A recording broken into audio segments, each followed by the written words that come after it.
नमस्कार, स्वागत है आपका द न्यूज पर। मैं हूं आपके साथ शिप्रा सैनी। कांग्रेस नेता सैम पित्रोदा के विरासत टैक्स वाले बयान पर सियासी घमासान छिड़ा हुआ है और अब इस सियासी घमासान पर उत्तर प्रदेश के मुख्यमंत्री योगी आदित्यनाथ का भी बड़ा बयान सामने आया है। जी हां, यूपी के मुख्यमंत्री योगी आदित्यनाथ ने कांग्रेस पार्टी पर पलटवार करते हुए ये साफ तौर पर कहा कि कांग्रेस की मानसिकता देश की जनता के प्रति क्या है, ये हर कोई जानता है। किस तरीके से कांग्रेस आपकी संपत्ति घुसपैठियों को बांटना चाहती है, ये उनका मकसद है। ये उनके मैनिफेस्टो में साफ तौर पर कहा गया है। रोहिंग्या जो देश के नॉर्थ ईस्ट में आए हैं, ये कांग्रेस के कारण ही आए हैं। जो बात पी चिदम्बरम ने कही थी, वही सैम पित्रोदा भी कह रहे हैं। कांग्रेस ओबीसी आरक्षण को मुस्लिमों को देना चाहती है। ये उत्तर प्रदेश के मुख्यमंत्री ने सैम पित्रोदा के विरासत टैक्स वाले बयान पर कांग्रेस पार्टी पर पलटवार किया है। हालांकि कांग्रेस पार्टी ने सैम पित्रोदा के इस बयान से किनारा कर लिया है, लेकिन बीजेपी भरपूर तरीके से कांग्रेस को घेर रही है। और जब उत्तर प्रदेश के मुख्यमंत्री ने कांग्रेस को घेरना शुरू किया तो उन्होंने रोहिंग्याओं से लेकर आरक्षण का जिक्र करते हुए ये साफ तौर पर कहा कि कांग्रेस की नजरें आम जनता की संपत्ति पर है और घुसपैठियों को ये संपत्ति रोहिंग्याओं को कांग्रेस बांटना चाहती है। क्या कुछ मुख्यमंत्री योगी आदित्यनाथ ने कहा है और किस तरीके से हमला कांग्रेस पार्टी और उनके मैनिफेस्टो पर साथ ही सैम पित्रोदा पर बोला है, सुनिए। देश के प्रति और देश की आम जनता के प्रति कांग्रेस की मानसिकता क्या है, यह पहले भी यूपीए गवर्नमेंट के दौरान भी और कल फिर एक बार उजागर हुआ है। कांग्रेस के घोषणा पत्र में भी कहीं ना कहीं ये सब इशारे थे। ऐसा नहीं कि जो सैम पित्रोदा ने कल कही है बात 2011, 12, 13 में तत्कालीन जो मंत्री थे पी चिदम्बरम, उनके द्वारा भी इन सब चीज़ों की वकालत बार बार की जाती थी। और कांग्रेस जिसने देश के संसाधनों को लगभग 60-65 वर्षों तक लूटा, अब उसकी नियत लोगों की, आम जनता की संपत्ति पर लगी हुई है।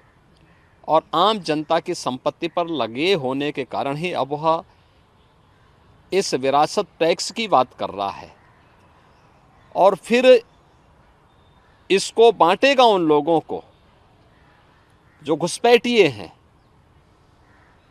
आखिर कौन नहीं जानता कि असम के अंदर, इस देश के नॉर्थ ईस्ट में या देश के अंदर अलग अलग भागों में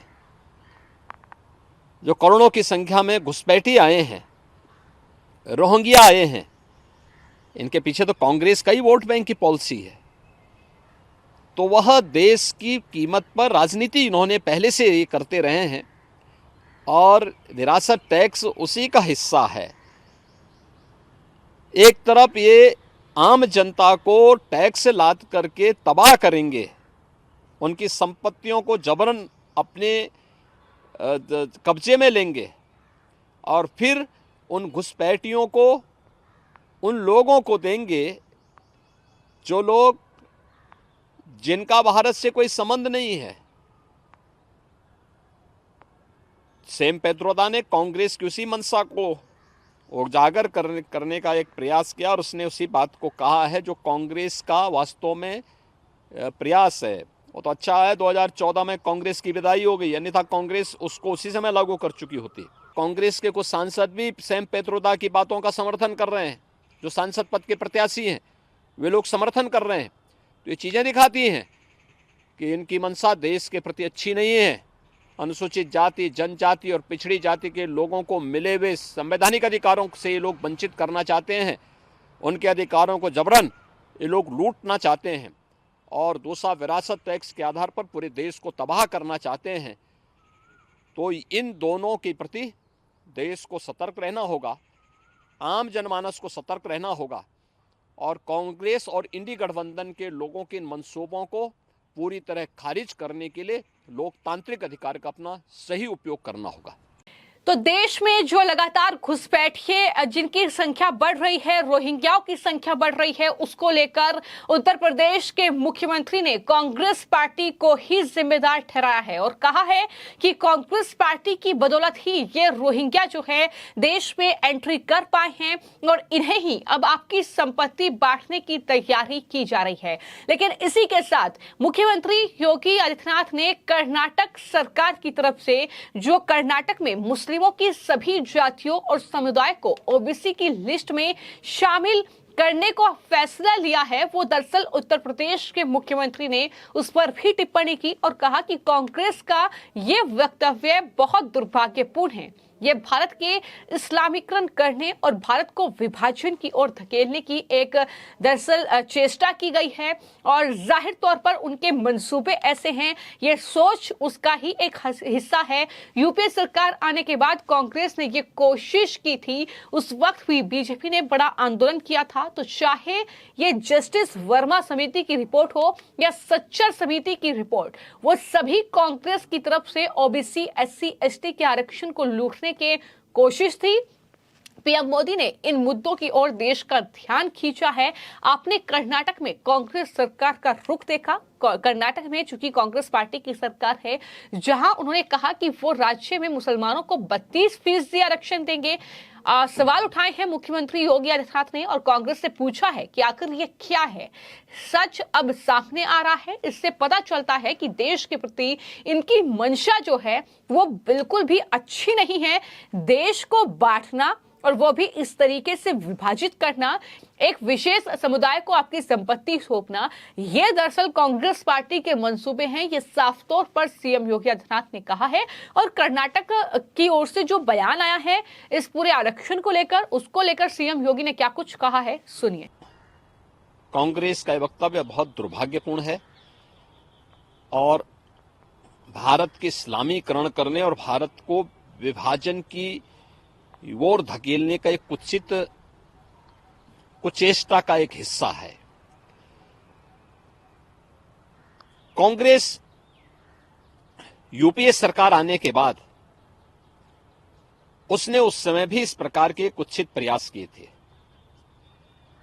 पहले जस्टिस रंगनाथ मिश्रा के नेतृत्व में एक कमेटी गठित की थी और रंगनाथ मिश्रा कमेटी ने एक प्रयास किया था। उस समय भी उस कमेटी की जो रिपोर्ट थी वो इस बात की ओर ध्यान आकर्षित करती थी कि ओबीसी वर्ग को मिलने वाला जो 27% आरक्षण, उसमें 6% आरक्षण मुस्लिम को दे दिया जाए।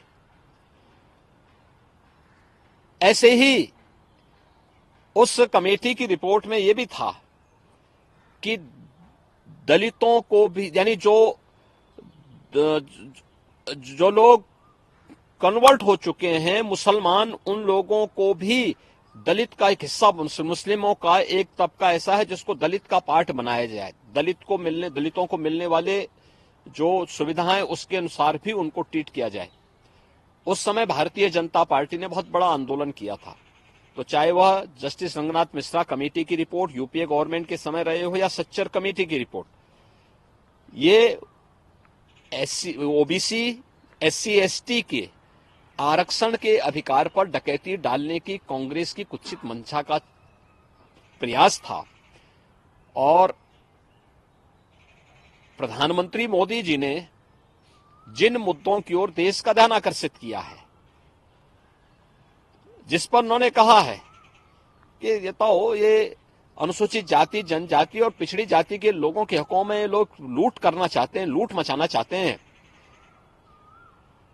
आपने कल कांग्रेस की कर्नाटक की गवर्नमेंट के उसको देखा है जिसमें उन्होंने कहा कि साहब हम मुसलमानों को 32% आरक्षण देंगे। ये चीजें क्या है? ये सच उजागर हो रहा है और कांग्रेस के कुछ सांसद भी सैम पेत्रोदा की बातों का समर्थन कर रहे हैं। जो सांसद पद के प्रत्याशी हैं वे लोग समर्थन कर रहे हैं।